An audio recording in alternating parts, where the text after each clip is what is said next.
আজকের প্রধান মেনু হচ্ছে ঝিনুক দিয়ে আলু দিয়ে ঝাল।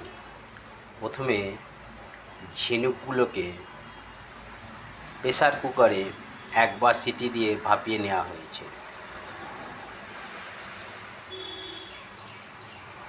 ঝিনুক দিয়ে আলু দিয়ে ঝাল ভাপিয়ে রাখা হয়েছে। এটা কে কে ঝিনুকের ঝাল খেয়েছেন একটু বলবেন।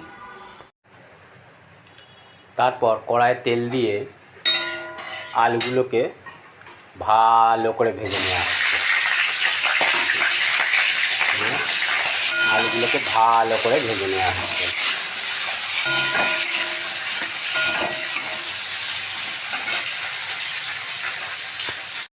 ভাজার পর আস্তে আস্তে তুলে নিলাম।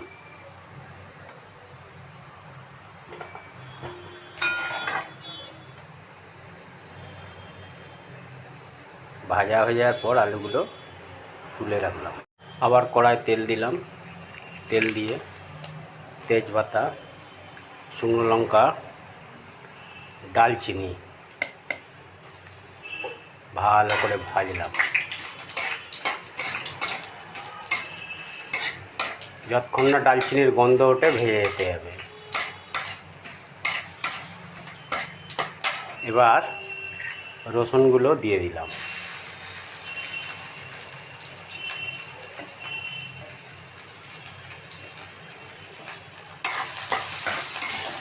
দিয়ে ভালো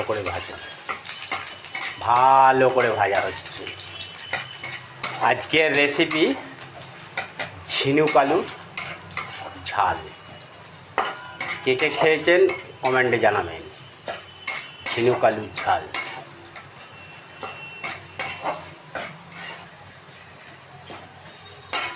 রসুনটা লাল লাল করে ভাজার পর পেঁয়াজগুলো দিয়ে দিলাম।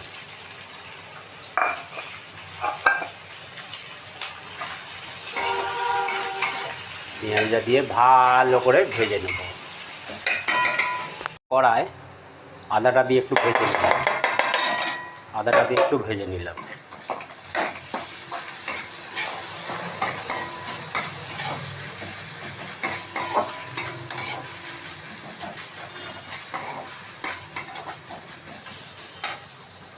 আদাটা ভাজা হয়ে যাওয়ার পর একটা পাত্রে লঙ্কা গুঁড়ো, হলুদ গুঁড়ো, জিরে গুঁড়ো আর সামান্য পরিমাণ চিনি রাখলাম।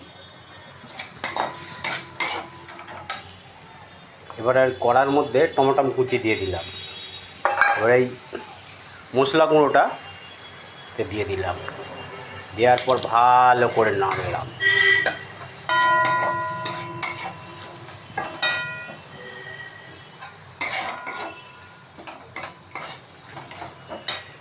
একটু মশলায় জল দিলাম যাতে মশলাটা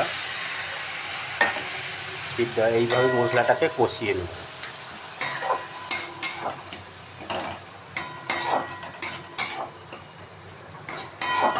মশলাটা এইভাবে কষিয়ে নেব।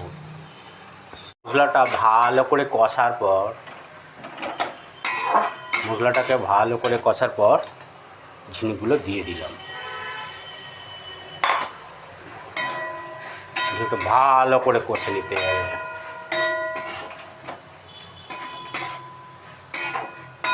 আলু দিয়ে ঝিনুকের ঝাল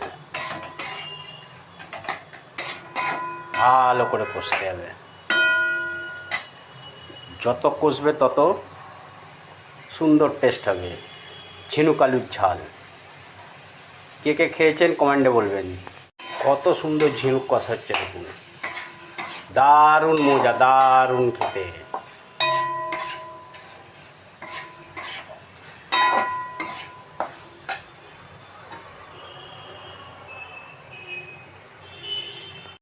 ভালো করে কষার পর আলুগুলো দিয়ে আরও একটু কষে নিলাম। তারপরে জল ঢেলে দেবো, পরিমাণ মতো নুন দিয়ে দেবো, ব্যাস রান্না কমপ্লিট।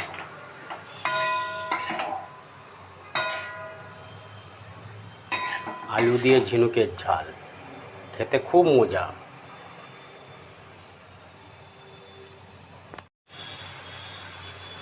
আলুটা কষার পর পরিমাণ মতন জল দিয়ে দিলাম।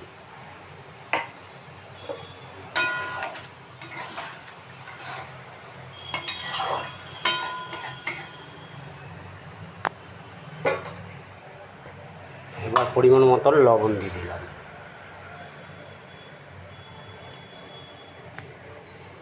সিদ্ধ হয়ে গেলেই নামিয়ে নেব।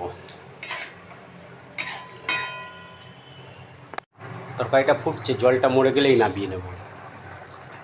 ঝিনুকের ঝাল কমপ্লিট, জলটা মরে গেলেই কমপ্লিট ঝিনুকের ঝাল। দেখুন বন্ধুরা, ঝিনুকের ঝাল, আলু দিয়ে ঝিনুকের ঝাল কমপ্লিট। আপনারা কে কে খেয়েছেন একটু কমেন্টে বলবেন। আমি সব কিছুই খাই, সর্বভুক স্বল্প আহারী। ঝিনুকের ঝাল কমপ্লিট।